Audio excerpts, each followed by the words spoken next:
кішкентай. Қазір олар дұрыс Марат ағамыз айтты. Кірсе олар шықпайды бұл жерде. Мәселен, от сендердің болашағың қандай болады? Вот бізге ұйғырдар қараңдар, солай болады. Бізге олар қалай кірді? Олар танкпен, құралмен кірген жоқ.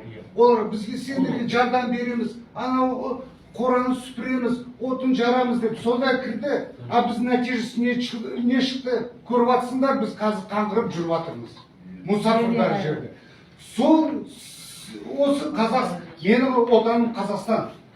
Мен сол үшін қазір от Қытайға мен жол жоқ. Осы саясат жоғарыдан шығып жатыр. Ол халықтың астынан кірмейді Қытайның саясаты. Ол жоғарыдан шығып жатыр.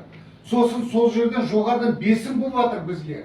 Соның арқасында бұлардың секретный референдумы, секретный соттар, сондай ойындарын ойнап жатыр бұлар. Бәрі осы Қытайның арқасында. Қытайда жол жоқ. Ол хайван. Ол бір көріп жатсыңдар, мәжбүрлап органдарын алып жатыр. Әйелдеріне балаларды түсіріп жатыр. Концлагерьде қанша адамдар отырып жатыр. Оны көріп жатсыңдар. Сол болашақ бізді күтіп жатыр осы Қазақстанда, Орта Азияда. Біз тыныш жүрсек, мүмін болсақ, ұйғыр сияқты, біздің ата бабаларымыз біздің кінәлі ол. И біз қазір мен ол туралы мәселені көтермесем, ертең менің неберем шеберем айтады, менің ата бабаларым ол да бір лашара болған деп. Менің Марат Құрбан. Қазақстан Республикасы президенті Тоқаев Қасым-Жомарт Кемелұлына жолдау.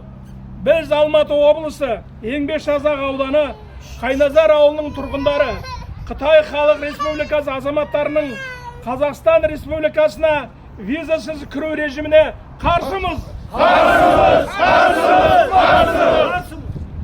Біз Шығыс Қазақстан Абай облысы тұрғындарының Қытай Халық Республикасы азаматтарының Қазақстан Республикасына визасыз кіруге қарсылық бастамасын қолдаймыз.